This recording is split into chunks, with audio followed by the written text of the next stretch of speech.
Hello everybody, welcome to the Lily Pilly Stitches studio vlog. My name is Lisa and I'm coming to you from Brisbane in Queensland, Australia. So welcome. I don't think it's been too long.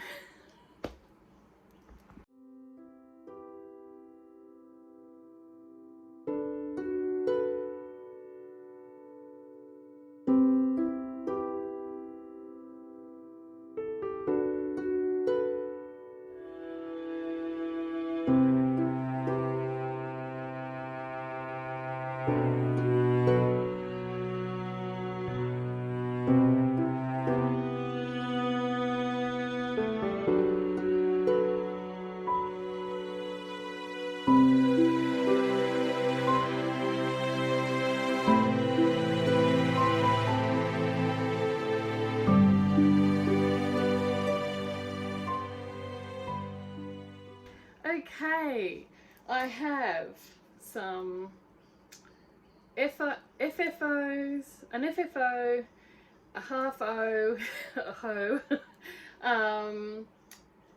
so in knitting, and a few whips in knitting and crochet, and some books to chat about, and what else, some acquisitions, and a whip from the deep archive that is now coming to the fore before I start a new project. So I've got all that to share with you today on the studio vlog. Okay, first up, what am I going to talk to you about first? Let's show you my FFOs and my, well, FFO and ho, and that'll lead into whips. So I have been making Wayne, knitting Wayne socks for a few years now, and his original socks get worn and washed multiple times a week and they're still going. I've had to darn the first one I ever did him, but it's still going strong. He wears them all the time. He's really knit worthy when it comes to knitted socks. He likes to wear them because he wears steel cap boots to work, and he really loves them. So I decided with this craze, it's been on my mind for a while, for doing double knit socks, DK 8-ply socks, and I thought I'll give it a go for Wayne, and it turns out they're awesome. If you haven't knit 8-ply socks, you need to, because if you want to gift fast, this goes very fast.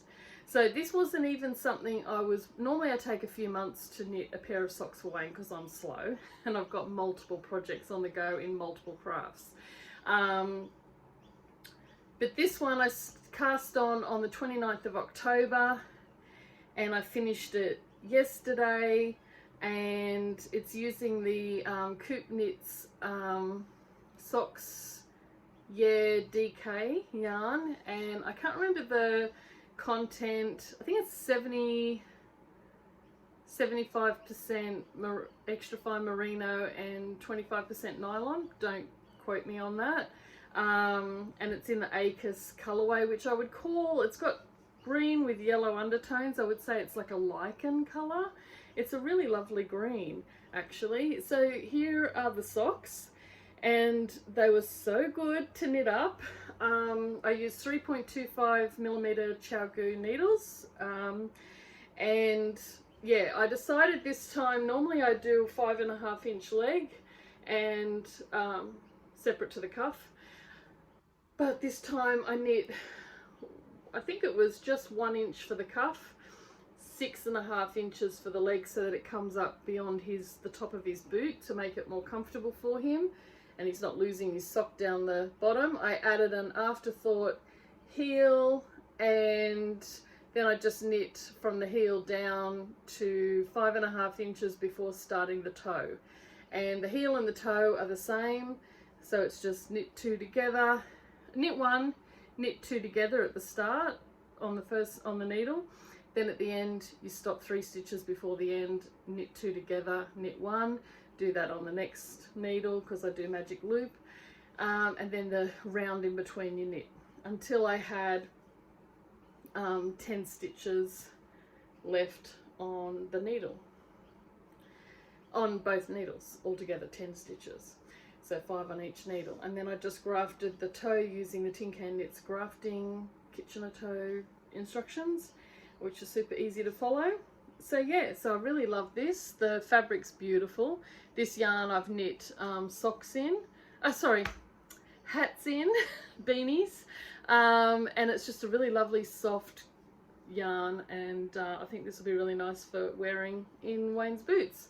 And I actually checked it, and although they're a bit looser on me, they fit me fine, so I'm going to stick with the same recipe for myself and just make some sort of bed socks. They won't fit in my normal shoes, but they'll be perfect if I put my Merry boots on in the winter time and want that extra cushioning, or if I'm just wearing them around the house. I mean, you could hold some sock yarn with some mohair and that would make a really nice fluffy set of bed sock slippers, socks, whatever you want to call them. So yeah, so all the details are in my Ravelry page under the project for this one, but it's just a vanilla DK sock. So I basically paid for a pattern, which I've listed in my notes. I can't remember it off the top of my head. I literally only paid for the pattern just to find out, because I'm not used to casting on 8-ply socks, just to find out how many stitches to cast on for a large foot, and that's it. And then, so I paid $7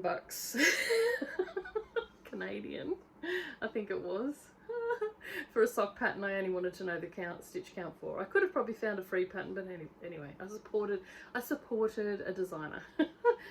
And then literally the toe and the heel are just the recipe that's given in the Afterthought heel tutorial,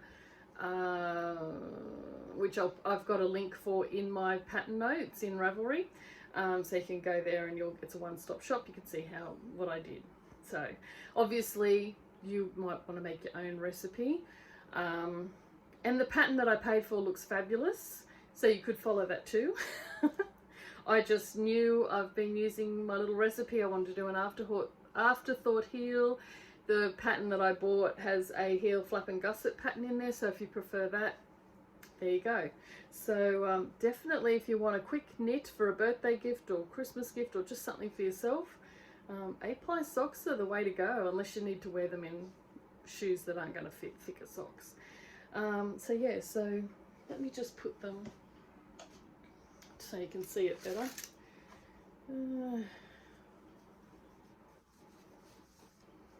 I haven't blocked these or anything, and I probably won't.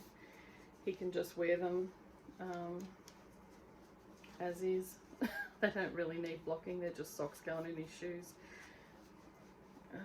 I mean, blocking's good if you've got a pattern that you want to highlight, but these are just stockingettes. So this it gathers a bit here, but it's not the sock, it's just that these sock blockers aren't big enough for this size sock. So there you go, I'll just do it on the one. So that's a finished sock. Yeah. So, and I've tried them on Wayne and they fit perfectly. So there you go. That's that. Now my next half object is another sock. I started knitting before this a couple of months ago. I started knitting a pair of fingering weight socks for Wayne, and I think I did, I've got it all in my pattern notes, but I think it was in Ravelry, but I think it was about 3 or 3 and a bit inch cuff, using 4-ply fingering weight yarn that I dyed myself. So this is my hand dyed yarn, using the umbrella toe pattern from Kay Jones of the Bakery Bears, from her Crunkled Socks pattern, which I've also knit previously. And then this is just the heel, also in yarn dyed by me, and this is done in the apologies if I've shown this sock to you before. This is done using the method for the Afterthought heel, which there's a link in the pattern for the socks I just did, so you can just go and have a look at that. But yeah, so that's my finished sock, and I cast on for the second sock before I lost interest. I mean, I haven't lost interest, but I didn't want to leave it and lose my momentum. So, oh, this is the skeined up, caked up yarn that I dyed ages ago using Craft Colour dyes. Craft Colour with a K, Australian dye company, landscape dyes. And this is how much I used. I forgot to say, with the DK weight socks, I haven't weighed them yet to see how much yarn I used, but I ended up getting a third skein. They're 50 gram skeins, but I had about that much off each skein of the first two, and then that much off the last one left over. So I'll have to weigh the socks to see how much I used, but in the end I really only needed enough for the toe and the heel on the socks. So I could probably get a hat out of this if I use some other yarn for the brim. So yeah, so that's still a decent amount of yarn that's left in that for later. And then brings me into my whips. So this is just how much I've done on the cuff, 2x2 rib, and I've obviously got to do about 3 and a bit inches, so I'm about not quite halfway. So that's just ready for me to take to work on the commute tomorrow to work, to the office. And yeah, so the recipe for that one's in my Ravelry page. I'll put a link to my Ravelry in the show notes. So the other project I've been working on is my Soho square wink shawl using Fibre Spade's Cumulus, what is it, 74% baby Suri alpaca, 26% mulberry silk. For more details on all the colours I use, it's mentioned in the previous podcast episode. But I just wanted to give you an update. I'm basically at the halfway point. I just need to concentrate to do the change over to the other half of this scarf shawl. More a scarf that's just to go around your neck. But that's what I've done so far. It's really soft. And I love the colours, and I think they go beautifully together. So this colour here on the opposite side is going to be that black colour I just showed you, with these colours in between. So that'll be there with the black. And this colour is Noir, colour 941. Ooh, it's so soft, I can't even tell you. And a really good price compared to other mohairs. Oh, alpacas, Suri alpacas. I prefer this to mohair. Mohair's a bit itchy. So, oops, that's the back to front. Yeah, so that's the first half done, and the other half will just be a mirror of this half. So I just have to knit across these short rows, and then start on with the new colour. And I think what I do is I knit across to here, and then I start the yarn for the black, and then I do the short rows or whatever, working up to each stitch marker as before. So yeah, so that's what I've done on that project. The project's by Jackie of Caddy Jack's Knits. I think it's Jackie Domini Rose. Anyway, the details are on my Ravelry as previously stated. Oh dear. Yarn vomit. I better be very careful of that one. That's gonna turn into a bleep show. I won't say the swear word, but it will. And I'm using the called for needles, which are my interchangeables, but the size is 4mm. That is such lovely yarn to knit with. Not good in a breeze. If it's breezy, very difficult to knit with because it just flies everywhere. So that's my current whips that I've been working on actively for knitting. I'll show you one whip for crochet, and then I'll go into my deep, stuck in the deep bowels of my knitting past, whip that went into like a deep freeze for a while. Not for any real reason, just got bored, I guess.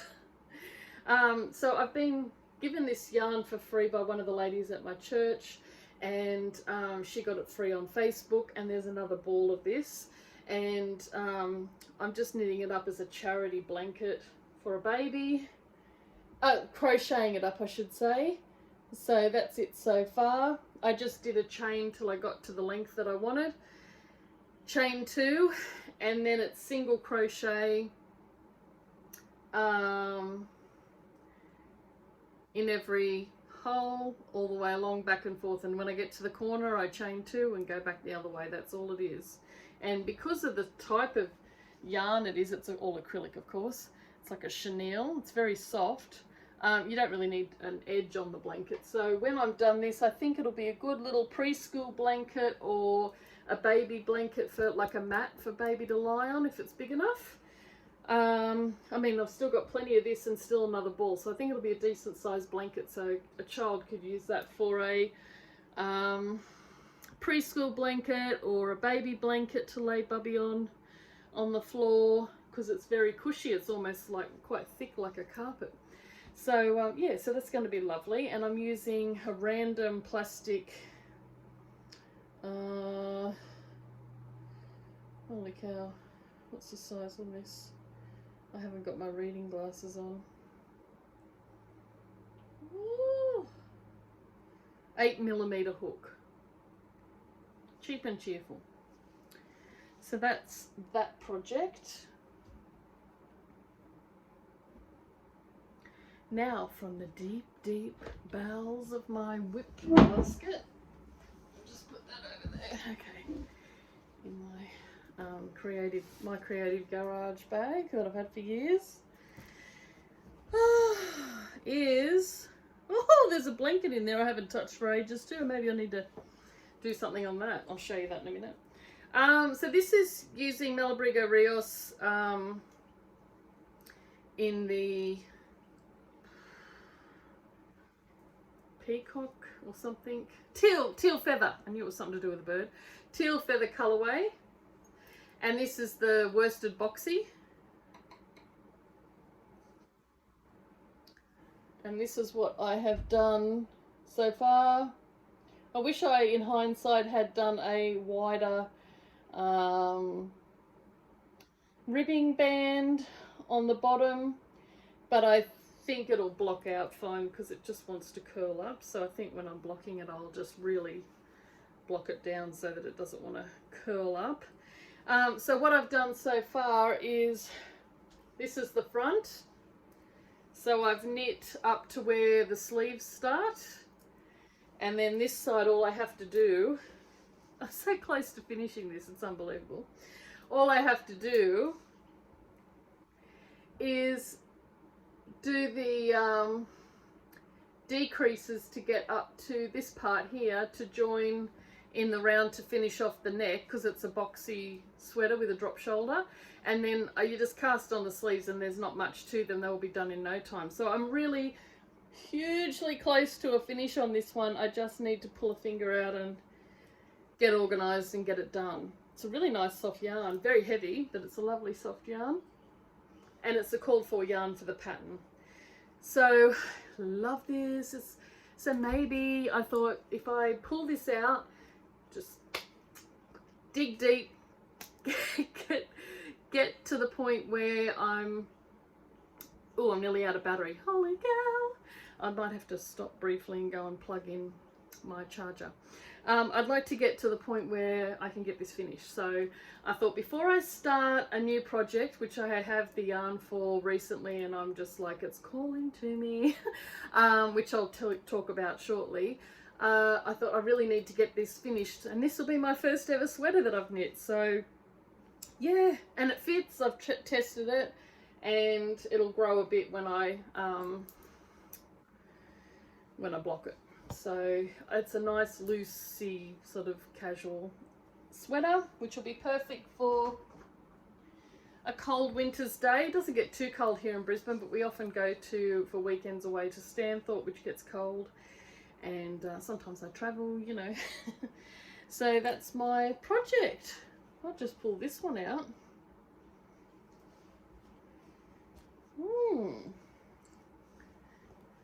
So this, I don't know if I've got it on here. Yeah, I can't tell you what the needles are on this because the wording's rubbed off. This other project that I've just randomly found in here is a 4mm crochet hook, and it's a scrappy crochet blanket I started. And I was frogging a shawl,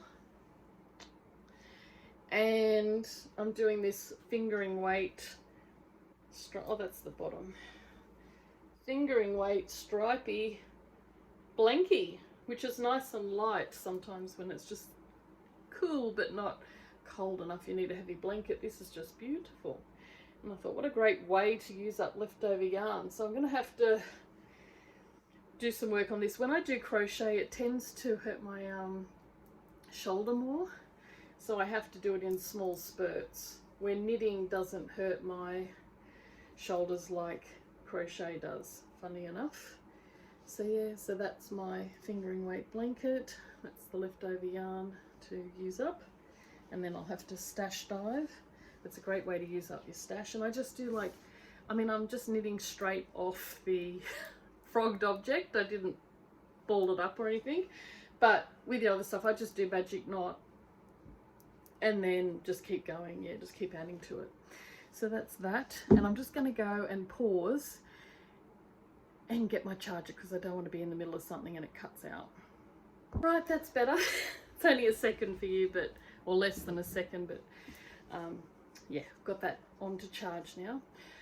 Do you love my wrist ruler? I got that off Wayne for my birthday recently. I'll talk more about that later. Okay, that's my whips. What's in that? No, that's a whip that's in the deep bowels of, not sure whether I'll frog or not. Okay, what else have I got? So that's all my whips. So now we'll look at gifts, and I don't really have any acquisitions. The only acquisition was the yarn that I bought to make Wayne's socks. So I've already knit that, so that's done. So now it's gifts. So the first gift is my wrist ruler that I got off Wayne from the yarn bowl at Banyo. I love it. If you're wondering about getting one of these, I was worried at first that they were like hard, stiff leather, but they're really soft. And they're sort of suede-y underneath, so they're really nice and soft. He did originally get me the 15cm, which fit, but it was like just fit, and I don't like tight stuff where I feel like it's hugging too much, so I swapped it for the 17cm, and it's a little bit loose, but I'd rather it loose than too tight. Yeah, and I know leather does stretch, but I don't want to wait for it to stretch, so yeah, so this is my wrist ruler that I got off Wayne. That was the only colour they had left, but I really like the green. It's sort of a nice flash of colour. And this sort of ties in with the gift, a random gift from Wayne's mum and dad when they went to Stratty recently, is they got me a Pali basket, and I have been wanting one of these baskets for ages, and they were selling them at a shop on Stratty. So it's a beautiful big deep basket, and I've used it for doing grocery shopping, carrying projects in and everything like that, but it kind of goes with the wrist ruler. So that's my Pali basket, P-A-L-I, if you're looking for it online. I'll try and link you to somewhere where they sell them. And my other gift from Wayne was a Knitting Barber, a Knitting Barber bag, which I'll just fix up the studs so you can see how it initially was.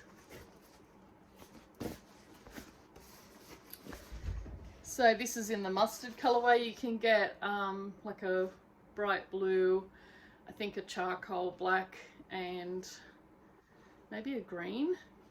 And they had this at the Yarn Bowl at Banyo, and it's a wax canvas. And I was worried, I thought the wax, it'd feel waxy, but it doesn't. So I'm all about the texture. And the more you use it, the more crinkly and everything it gets. And it's got these the leather handle on it, and these leather straps. Now I worked out, like, it's a bit weird holding it like that, but you can do. But the heavier it gets, the more it sort of pulls. But I worked out with these, you can pull them off and then hook it to the opposing corner where the other handle is, and then put the other one here over to this side, and it sort of cinches it in. And it fits a lot of projects in here. I can fit multiple project bags or a big sweater project. And it's got just this plain canvas on the inside with a zipper pouch, and yeah, it's really big. Well, that was an acquisition I just randomly bought. I didn't even look at the size. 4mm higher flyers, because I normally use cable needles, but they're too long. When I'm circular needles, but they're too long, and I want to use these as when I'm doing cable knitting, like on hats and stuff, because then the stitches don't fall off and you can knit straight off the needle. So that's my hot tip. Just get yourself some of these, and you get 3 in a pack, so you can have 3 different project bags on the go. So yeah, so that's that bag. So I was very excited to get that, and it included a little sachet of soak, which I needed. And then my other gift was from Amy, Dawn and Ina of Stitch Basil. I designed a cross stitch pattern for their retreat this year, and I did some extra work with them, and at the end of the retreat they gave me a $25 gift voucher to spend at the Yarn Bowl at Banyo, which was very, very kind of them, and thank you so much.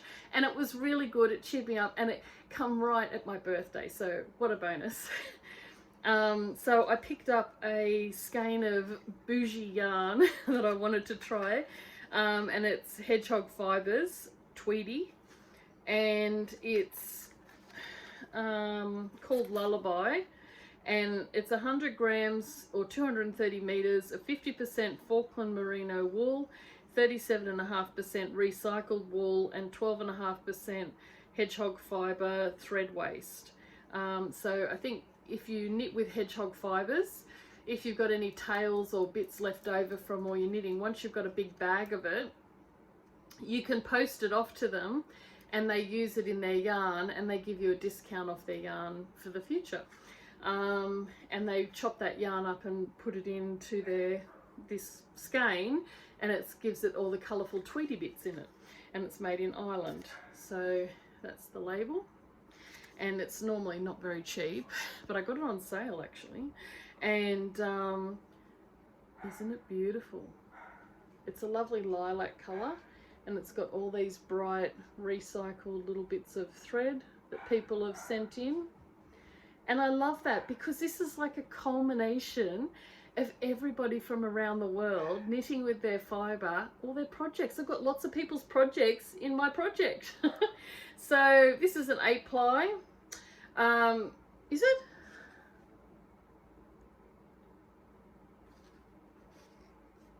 No. Yes? No, it's an 8-ply. 230 meters. So I am going to knit, I'll either knit it just on its own, or I might add a mohair, but I'm going to knit this into a hat for myself, I think.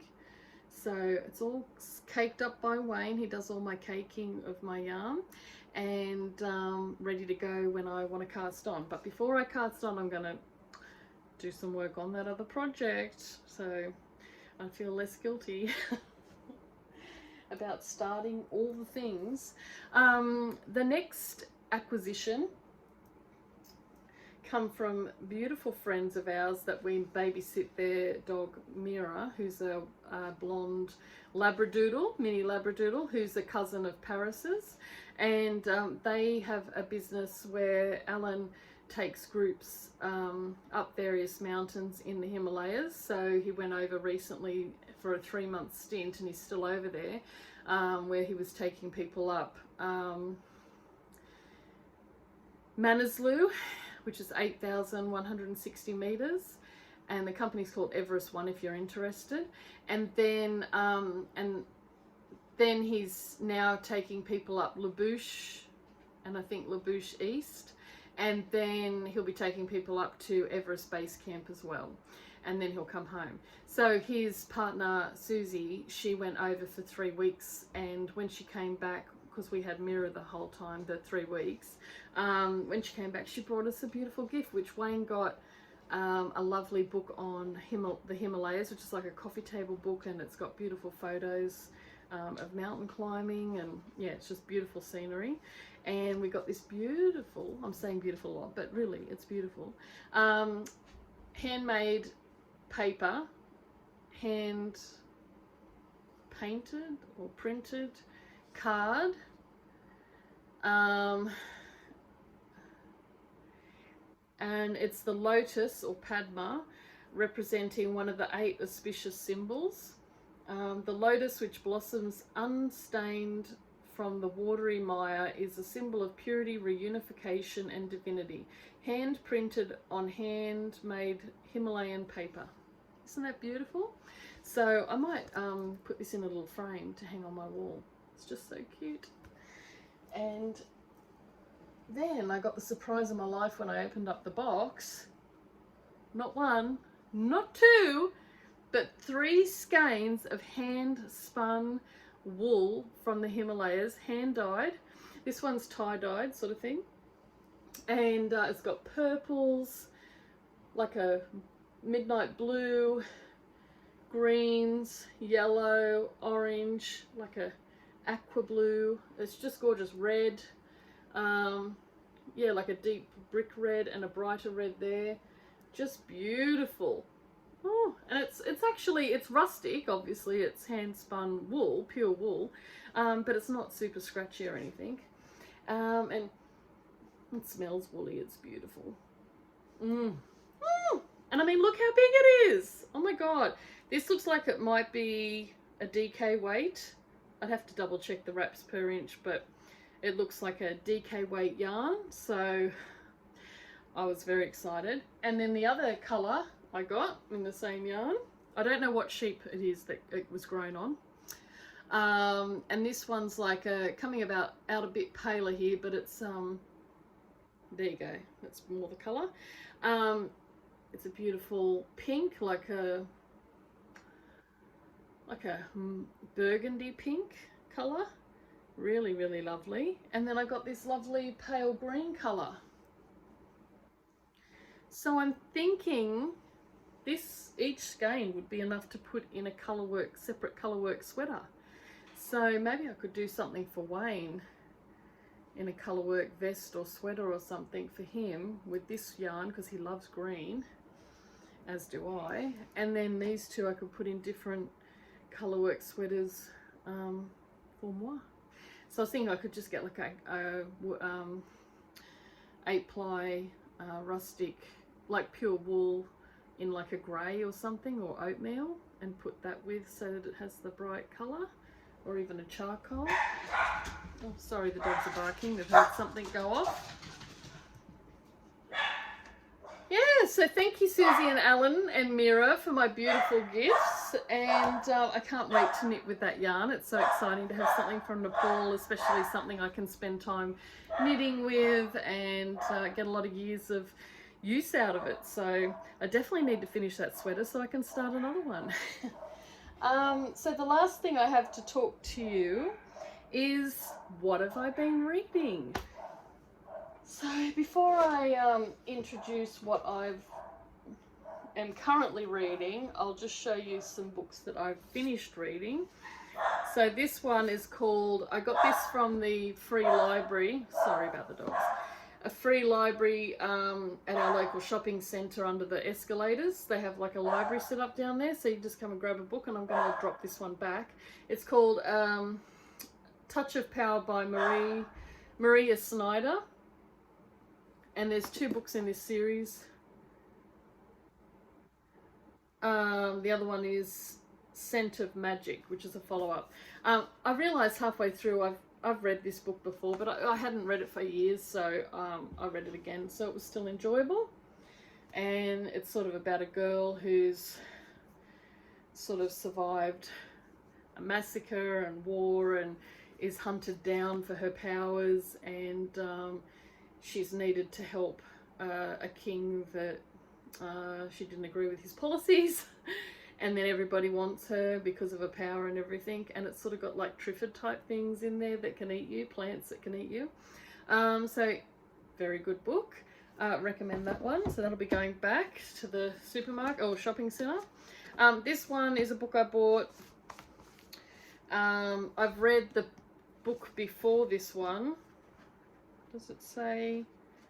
Oh, I can't remember what the other book was called before this one. I think it was Kingdom of the Wicked by Kerri Maniscalco, and this one's Kingdom of the Feared. So if you're looking for this, look up Kerri with an I, Maniscalco, and it's Kingdom of the Wicked is the first book, and Kingdom of the Feared is the follow-up book in the series, and it's based on like the sins like envy, gluttony, being a sloth, whatever you want to call that, and war and all that sort of thing. And then the in this one it's these twin girls who are witches, and they end up thinking their lives are fairly normal apart from being a witch. Sort of set in 1800 style era, and finding out that they get into the realm of demons and fae and vampires and all sorts. So it's a really, really awesome read. I really enjoyed it. Not one that was like, oh my god, you know, but it was a really nice, enjoyable book, and I'm going to keep it because I'll probably want to read it again later, so that's good for me. If I want to read it again, it must be good. So that's what I just finished reading. And where do I put that in there? And then the current book I'm reading is by the same author, and it's sort of a separate story to that series, so some characters crossover, and it's called The Throne of the Fallen. Deception is the most wicked game of them all, to do with the Prince of Envy, and he sort of has to go on a hunt for these clues and different things like that to get power back and things like that. So the Prince of Envy has never claimed to be a saint, but when a cryptic note arrives at his demon court signalling the beginning of a deadly game, he knows it will take more than a hint of sin to win. Riddles, hexed objects, anonymous players, nothing will stand in his way. Camilla is an artist with troubles of her own. A desperate mistake has landed her in debt to a notorious rake. Threatened with a ruinous scandal, she is forced to enter a devil's bargain with Envy, a bargain that reveals secrets and ignites passions neither of them expects. Together, Envy and Camilla must embark on a perilous journey through the underworld, from glittering demon courts to the sultry vampire realm and beyond, while trying to avoid the most dangerous trap of all: falling in love. It's a good sized book, about 500 odd pages.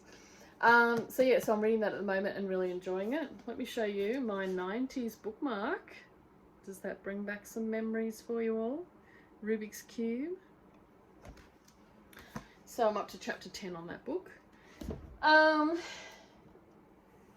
one that I read recently, which I'm getting the next installment to tomorrow, how am I going to finish reading this one when this one comes in? Oh my god. So this is Fourth Wing. You may have seen it on social media and gone, oh, you know, isn't any good? It's awesome. Get it, buy it, listen to it, read it. However, whatever format, get it. Okay. It's by Rebecca Yarros, The Fourth Wing, Fly or Die. And I really love that. I think I've already reviewed this on a previous episode, so I won't go into too much detail. But it's based around a 20-year-old girl, Violet Sorrengail, who's the daughter of the commander and blah, blah, blah.